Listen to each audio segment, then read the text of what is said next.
그만두십시오. 그만하면 됐습니다. 이제 그만하면 충분합니다. 기르는데 7년이 걸렸습니다. 열매 맺기까지 3년이 걸렸습니다. 매년 찾아왔지만 도무지 열매를 볼 수가 없습니다. 포기합시다. 이제 잘라버립시다. 이제 그만하면 충분합니다. 이 쓸모없는 무화과 나무는 불쏘시개로 버리는 것이 마땅합니다. 이러다가는 옆에 있는 귀한 포도나무까지 죽겠습니다. 이 말을 들은 포도원 지기가 눈물을 흘리며 무화과 나무를 매만지며 이렇게 주인에게 간청합니다. 저도 압니다. 저도 알고 있습니다. 이 나무가 더디 자라는 것을, 열매를 맺지 못하는 것을 저도 너무나 잘 알고 있습니다. 그러나 10년을 참지 않았습니까? 그토록 오래 참으셨으니 올해도 참아주소서. 올해도 그대로 두십시오. 나무에게 무슨 죄가 있겠습니까? 제가 잘못했습니다. 이제 제가 더 열심히 해보겠습니다. 두릅하고 걸음을 추고 제가 더 열심히 길러보겠습니다. 그러니 그대로 두십시오. 올해도 제발 그대로 두십시오. 포도원 치기는 열매 맺지 못하는 이 무화과 나무를 매만지며 주인에게 간절히 간청하고 있습니다. 그대로 두십시오. 그대로 두십시오. 오늘 교회학교를 위해 기도하러 나온 여러분이, 또한 믿음의 다음 세대를 책임지고 있는 우리가 품어야 하는 마음이 바로 이 포도원 치기의 마음이 아닐까 생각합니다. 세상은 날로 악해지고 있고 성경의 가치관이 고리타분한 생각으로 바뀌어지고 있는 이때에 과연 우리가 물려받은 이 신앙의 유산을, 복음의 가치를 우리 신앙의 다음 세대들에게 전수할 수 있을지 우리가 심히 걱정이 앞서가고 있습니다. 그러나 오늘 우리에게 들려주신 예수님의 이 비유처럼 우리가 이 포도원 치기의 마음을 품는다면은 우리는 무화과 나무에서 반드시 열매가 맺히는 것을 보게 될 수 있을 것입니다. 왜 이 포도원 치기는 10년 동안이나 길렀던 이 무화과 나무가 열매 맺지 않았음에도 불구하고 포기하지 않았던 것일까요? 도대체 이 포도원 지기는 어떤 마음으로 이 무화과 나무를 대하고 있는 것일까요? 첫 번째로 이 포도원 지기는 현재의 실패에 집중하고 있는 것이 아니라 미래의 가능성에 더 많은 초점을 두고 있습니다. 그래서 그는 포기하지 않고 있는 것입니다. 비유에 나오는 무화과 나무는 재밌게도 지금 포도원에 심겨져 있습니다. 포도원에는 포도나무를 심어야 하는데 이상하게도 포도원에 무화과 나무가 심겨져 있습니다. 무화과 나무는 땅의 지력을 많이 소모하기 때문에 무화과 나무와 포도나무를 같이 심는 경우는 없지는 않지만 매우 드문 경우라 할 수 있습니다. 왜 이 포도원 주인은 구태여 이 무화과 나무를 포도원 한가운데 심었던 것일까요? 그것은 이 무화과 나무가 아주 귀한 종자의 나무였기 때문일 것입니다. 아마도 좋은 열매를 맺는다고 생각되었기 때문에 포도나무를 제쳐주고 이 포도원에 무화과 나무를 심은 것입니다. 주인은 기르기까지 7년을 기다렸습니다. 무화과 나무는 7년이 넘어야지 열매를 맺을 수 있습니다. 더군다나 열매 맺기까지 최소한 3년이 걸립니다. 10년을 기다렸고 매년 3년을 찾아왔으니 거진 13년을 기다린 것과 같습니다. 3년 동안 매년 찾아왔다고 이 본문이 이야기합니다. 매년 왜 찾아왔겠습니까? 그것은 이 무화과 나무에 대한 기대가 너무나 컸기 때문입니다. 이 포도원 주인이 가진 나무가 이 한 그루뿐이었겠습니까? 아닐 것입니다. 그러나 특별히 이 나무에게 많은 기대를 갖고 있었던 것을 알 수가 있습니다. 그런데 3년 동안이나 열매를 맺지 못하자 불호령을 내리죠. 찍어 버리십시오. 어떻게 땅만 버리겠습니까? 이렇게 이야기하고 있습니다. 여러분, 아무런 열매를 맺지 못하는 이 무화과 나무, 포도원에 그대로 두는 것 과연 괜찮을까요? 아닐 것입니다. 주인의 이야기처럼 땅을 그대로 버려둘 수 없겠지요. 팔레스타인 지역은 농사 짓는 땅 혹은 과수원을 지을 수 있는 땅이 많지 않습니다. 그런데 열매 맺지 못하는 무화과를 10여 년 동안이나 그대로 방치한다? 그러면 땅을 버려두게 되는 것입니다. 이것은 너무 큰 손해이지요. 더군다나 이 무화과 나무가 옆에 있는 포도나무가 자라는데 방해가 될 수 있습니다. 그러니 합리적인 생각으로는 이 포도나무를 찍어버리는 게 마땅합니다. 이 주인은 너무나도 현명한 결정을 한 것입니다. 그러나 이 나무를 보면서 어리석은 결정을 하는 한 사람이 있습니다. 그 사람은 바로 포도원 지기입니다. 그는 주인에게 이 열매 맺지 못하는 무화과 나무를 위해서 간청합니다. 그대로 두소서. 올해도 그대로 두소서. 왜 이렇게 손해보는 일을 이 포도원 지기는 결심했던 것일까요? 이 나무의 가능성을 보았기 때문입니다. 올해 실패했기 때문에 내년에도 실패할 것이라고 생각하지 않았던 것입니다. 이 포도원 지기는 이 나무를 보면서 생각했을 것입니다. 어떤 때는 꽃이 폈지만은 열매를 맺지 못했을 것입니다. 어떤 때는 열매 몽우리는 졌지만 성숙하지 못한 채로 떨어졌을 것입니다. 그렇게 3년을 그가 이 나무를 쳐다봤습니다. 그리고 기대했습니다. 올해는 반드시 맺을 것이다. 이 나무가 어떤 종자인가? 내년에는 반드시 크고 아름답고 맛있는 열매를 반드시 맺을 것이다. 그는 확신했습니다. 그래서 주인에게 간청합니다. 아피엠이 올해도 그대로 두소서. 올해도 내버려 두소서. 그는 이렇게 간절히 간청했습니다. 현재의 실패를 본다면은 무화과 나무를 베어버려야 합니다. 그러나 이 포도원 쥐기는 미래의 가능성에 집중합니다.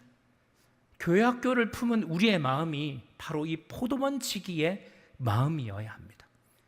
우리 교회 학교의 지금을 보는 것이 아니라 미래를 보는 것입니다. 이 아이들이 피어낼 꽃을, 이 아이들이 생산할 열매를 바라보는 것입니다. 그리고 포도원 쥐기의 마음으로 다시 나무를 가꾸는 것입니다. 지금 이 사진은 2021년도에 코로나가 한창일 때 중국의 명문대학 중에 하나인 동제대학교 로스쿨에 합격한 펑차오 씨라는 사람입니다. 사진에서 보는 것처럼 이 사람은 지금 두 손이 없습니다. 그래서 오로지 발로만 생활을 합니다. 그런데 놀라운 것은 이 사람이 법과대학에 합격을 했습니다. 그리고 법대를 졸업하고 난 다음에 장장 3시간 동안 발로 연필을 쥔 채로 3시간 동안 로스쿨 시험을 치고 당당하게 합격했습니다. 로스쿨에 합격했으니까 그가 얼마나 노력했는지 알 수 있겠죠. 펑차오 씨는 다른 사람들보다 100배 힘들기 때문에 100배 열심히 노력했다고 이야기했습니다. 정말 대단하죠. 그런데 이제 일부 부모님들께서 이제 이 사진을 보고 확신하시죠. 자는 팔도 없는데 로스쿨에 합격했다는데 두 팔이 멀쩡한 너는 뭘 할까? 너는 왜 이럴까? 이렇게 생각하시는 분이 있는데 제가 그것 때문에 이 사진을 보여드린 것이 아닙니다. 여러분, 이 펑차오 씨는 6살 때 전기 감전으로 두 팔을 잃었습니다. 여러분, 6살 때부터 지금 30여 살이 된 이때까지 펑차오 씨가 가장 많이 들었던 말은 무엇일까요? 그것은 안 된다는 말입니다. 너는 두 팔이 없기 때문에 안 된다. 너는 장애인이기 때문에 안 된다. 너는 할 수 없다. 그 이야기를 수백 번, 수천 번 들었을 것입니다. 그가 법대를 가고 로스쿨에 간다고 했을 때 많은 사람들이 비웃으면서 불가능, 할 수 없음 이라고 이야기했을 것입니다. 그런데 이 펑차오 씨의 놀라움은 그 말에 집중하지 않았다는 것입니다. 자신의 현재의 가치보다 자신의 미래에 더 집중했다는 것입니다. 다른 사람은 안 된다고 할지 몰라도, 다른 사람은 자기를 포기했을지 몰라도, 심지어 부모조차 안 된다고 말했을지라도 펑차오 씨는 단 한 번도 자기 자신을 포기해 본 적이 없습니다. 나는 두 팔이 없기 때문에 두 발로 하겠다. 이게 펑차오 씨의 결심이었습니다. 다른 사람들에 비해서 내가 100배 노력해야 된다면 100배 아니 1000배라도 내가 노력하겠다. 이렇게 그는 결심했습니다. 여러분, 우리가 가져야 할 마음이 이 마음입니다. 우리는 어떠한 경우에도 우리 믿음의 다음 세대를 포기해서는 안 됩니다. 우리의 자녀들을, 또 우리 반아이들을 어떠한 경우에도 단 한 명의 영혼이라도 포기해서는 안 됩니다. 그 아이가 어떤 믿음의 열매를 맺을지, 그 아이를 통해서 어떤 믿음의 미래가 열릴지 아무도 모르기 때문입니다.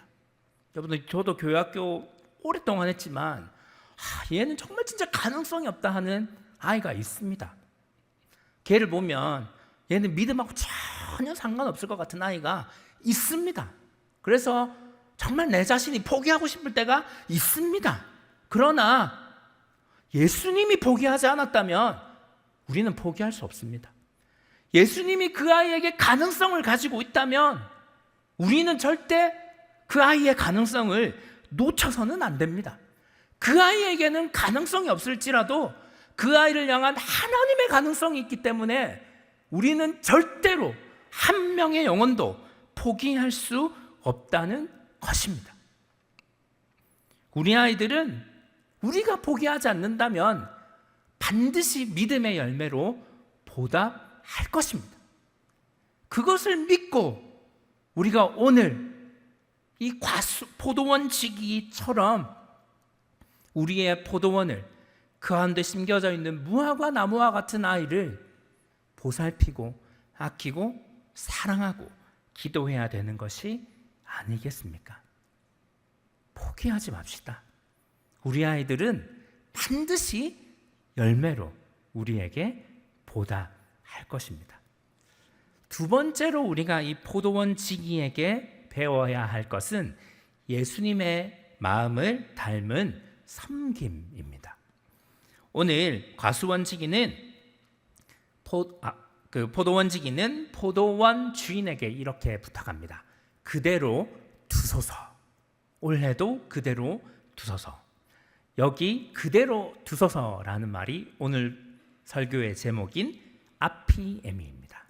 원래 명령어로 바꾸면 아페스라고 하는데요, 주인에게 아페스, 그대로 두십시오라고 이 포도원 지기가 간청하고 있습니다.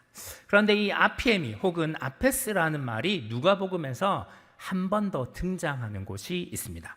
그것은 누가복음 23장 34절의 말씀입니다. 예수님께서 십자가에 달리셔서 자신을 못 박으라고 이야기하는 사람들을 향해서 이렇게 기도합니다. 이에 예수께서 이르시되 아버지, 저들을 사하여 주옵소서. 자기들이 하는 것을 알지 못함이니이다. 여기서 저들의 죄를 사하여 주옵소서. 여기 사하여 주옵소서가 바로 아피에미라는 단어입니다. 아피에미는 그대로 두다 혹은 용서하다라는 말을 담고 있는 뜻입니다. 다시 말해서 어떤 사람이 사형 선고를 받았는데 그 사형 선고 받은 사람을 그대로 두소서라고 얘기할 때 아페스, 아피에미 이렇게 얘기하는데, 그렇게 이야기하면은 이 사람이 사형에서 면책을 받게 되는 것입니다. 예수님께서 아피에미, 그들을 살려달라고 기도했을 때 그 말은 다른 말로 하면은 내가 저들을 책임지겠습니다라는 의미가 포함되어 있습니다. 다른 말로 예수님이 저들의 죄를 사하여 주옵소서라고 십자가에서 기도하셨을 때 내가 저들의 죄를 온전히 감당하겠나이다 라는 뜻이 함축되어 있다는 것입니다. 예수님은 공생의 기간 동안에 우리에게 섬김이 무엇인지 분명하게 보여주셨습니다. 그러나 그런 예수님의 섬김은 십자가에서 결정적으로 드러납니다. 예수님의 섬김은 다른 사람을 위하여서 그 죄를 대신 책임지는 십자가의 죽음으로 나타납니다. 그래서 마가복음 10장 45절에서 이렇게 이야기하죠. 인자가 온 것은 섬김을 받으려 함이 아니려 도리어 섬기려 하고 자기 목숨을 많은 사람의 대속물로 주려 함이라라. 많은 사람의 대속물로 주려 함이라라. 이것은 당신의 죄를 내가 책임지겠습니다 라는 뜻을 함축하고 있습니다. 포도원 지기는 이 열매 맺지 못하는 무화과 나무의 책임을 자기가 온전히 지기로 결정했습니다. 그리고 올해도 열매 맺기를 기다려달라고 요청했습니다. 만약에 내년에 진짜 열매가 맺히지 않는다면 무화과 나무는 고사하고 이 포도원 지기도 자기 쥐기에서 쫓겨날 수도 있습니다. 포도원을 잘 보살피지 못했기 때문이죠. 그런데 그 책임을 온전히 자기에게 떠넘기고 자기가 그 책임을 지면서까지 이 포도원 지기는 간청합니다. 그대로 두소서. 올해도 그대로 두소서. 여러분, 예수님의 기도에는 한 영혼을 책임지겠다라는 의미가 포함되어 있습니다. 예수님은 당신의 십자가 섬김을 통해서 이 죄인들의 죄를 온전히 감당하고 이 죄인들이 믿음의 열매를 맺기까지 내가 책임지겠습니다 라는 의미를 갖고 그 말씀을 하셨다는 것입니다. 여러분이 그 믿음의 열매로 여기에 앉아 있습니다. 그런데 우리는 어떻게 해야 될까요? 당연히 우리도 예수님을 닮은 십자가의 섬김으로 우리의 다음 세대를 섬겨야 하지 않겠습니까? 교사 여러분, 다음 세대 학부모 여러분, 또한 산성교회 성도 여러분, 포도원 지기는 두루 파고 거름을 주겠다고 섬김을 약속했습니다. 우리도 그렇다면은 다음 세대를 위한 약속을 해야 되지 않겠습니까? 사무엘은 자기 자리에 물러서면서 사울과 이스라엘 백성들을 향하여서 한 가지 약속을 합니다. 내가 너희를 위하여서 기도하기를 쉬는 죄를 결단코 범하지 않겠다. 사무엘의 이 말에는 한 가지 확신이 있습니다. 나의 기도가 이 백성을 살린다라는 믿음이 있었다는 것입니다. 여러분, 우리의 기도의 헌신이 우리의 믿음의 다음 세대를 살릴 수 있습니다. 살릴 것입니다. 그렇게 확신하기 때문에 우리는 오늘도 기도의 자리에서 우리 믿음의 다음 세대를 위해서 기도할 것입니다. 여러분이 기도 한 번을 쉴 때에 우리 아이들의 영혼의 심장이 한 번 멈춥니다. 여러분이 한 번 말씀을 읽지 않을 때 우리 아이들의 영혼의 배가 한 번 굶주립니다. 그렇다면 우리가 기도를 쉴 수 있겠습니까? 그렇다면 우리가 말씀 읽기를 멈출 수가 있겠습니까? 나의 기도가 우리의 다음 세대를 살린다면 나의 말씀 읽기가 나의 영혼뿐만 아니라 우리의 다음 세대의 믿음의 열매를 맺게 한다면 우리가 어떻게 멈출 수가 있겠습니까?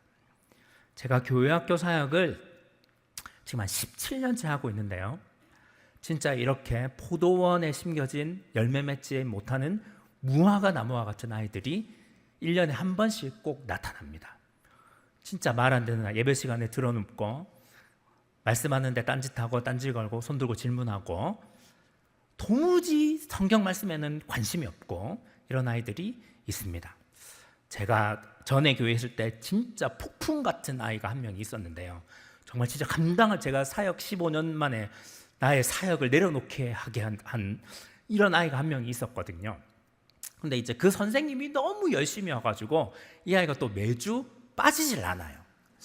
이제 또 이 선생님이 그 아이 집까지 가서 차로 그 아이를 모시고 오거든요. 한 번쯤 안 가도 되는데 이런 마음이 막 들 때가 있기도 하지만 또 오는 거는 너무 좋잖아요. 그런데 올 때마다 나를 스트레스를 주거든요. 그래가지고 근데 그 아이를 볼 때마다 한 가지 느끼는 게 있는데 그 아이가 저 어렸을 때랑 똑같거든요. 그래가지고 우리 교회학교 선생님이 너도 너와 똑같은 아이를 만나도록 해라 라고 기도했는지 아무튼 그런 아이가 있었습니다. 근데 이 아이가 여름 성경학교를 갔는데 캠프 위탁을 가게 됐거든요. 위탁 가서 잘했을까요? 다른 아이들 보니까 열심히 했을까요? 아니죠. 안에서 새는 바가지가 당연히 밖에서도 새겠지요. 난리가 이제 나는 거죠. 그래서 어떻게든 얘를 좀 은혜 받게 하겠다고 또 이제 저녁 집회가 돼서 애는 별로 관심이 없는데 제가 또 끌어안고 주야, 이 아이에게 어떻게든 은혜를 주십시오. 이 아이에게 은혜를 줘야 됩니다. 내가 막 눈물로 통곡하면서 기도하는데 목사님 더워요. 또 나의 영혼을 너무 파괴하게 하는 막 이런 아이가 있었습니다. 그래서 감상문을 쓰는데 감상문을 제대로 쓰겠어요? 이거 왜 써야 돼요? 막 이러는 거예요. 그래서 싫으면 싫은 대로, 좋으면 좋은 대로 그냥 느낀 대로 써라 이렇게 이야기했습니다. 이 아이가 이렇게 감상문을 썼습니다. 잘 안 보이시는데 제가 읽어드릴게요. 그리고 기도하고 나서 율동하고 느낌은 아주 좋다. 나는 방에 와서 놀았다. 그리고 목사님은 기도를 열심히 해서 마음에 예수님이 있다. 나는 예수님을 믿습니다. 여러분, 이 아이가 마지막에 이렇게 썼습니다. 나는 예수님을 믿습니다. 여러분, 이 아이의 이 고백이 저는 반드시 신앙의 열매 맺을 것이라고 확신합니다. 겉보기로는 아무도 알 수가 없습니다. 저는 이 아이가 이 고백을 했을 때 내가 너무 잘못했다는 사실을 깨달았습니다. 겉모습만 보고는 이 아이가 어떤 열매를 맺을 줄 아무도 상상할 수 없습니다. 그렇기 때문에 우리는 섬김을 쉴 수가 없습니다. 예수님은 자신을 못 박으라는 그 사람들을 향하여서 하나님, 이 사람들을 그대로 두십시오 라고 자신을 못 박는 사람들을 향하여서 기도했습니다. 예수님의 섬김은 그런 섬김이었습니다. 여러분들이 예수님을 닮은 이 십자가의 섬김으로 나아간다면 그 섬김이 반드시 열매로 맺힐 것입니다. 여러분, 하나님의 본심은 심판이 아닙니다. 하나님의 본심은 구원에 있습니다. 하나님은 형벌 내리는데 만족하시는 분이 아니라 벌 주셔서까지 한 영혼을 구하는데 하나님의 온 관심이 있습니다. 우리도 그래야 되지 않겠습니까? 영혼 구원을 향한 열정을 교사 여러분, 또 학부모님 여러분, 산성교회 성도 여러분 놓지 맙시다. 기도합시다. 서울대 표어가 혹시 뭔지 아세요? 서울대 표어가 이렇습니다. 누군가 한국 사회의 미래를 묻거든 눈을 들어서 관악을 보게 하라. 서울대학교에 한국의 미래가 있다는 뜻이죠. 저는 그런데 이렇게 말하고 싶습니다. 누군가 한국 교회의 미래를 묻거든 눈을 들어 산성을 보게 하라. 아멘소리 좀 작은데요. 좀 다시 한번 해볼까요? 누군가 한국 교회의 미래를 묻거든 눈을 들어 산성을 보게 하라. 아멘. 그렇습니다. 여러분들의 이 믿음이 반드시 신앙의 열매로 나타날 것입니다.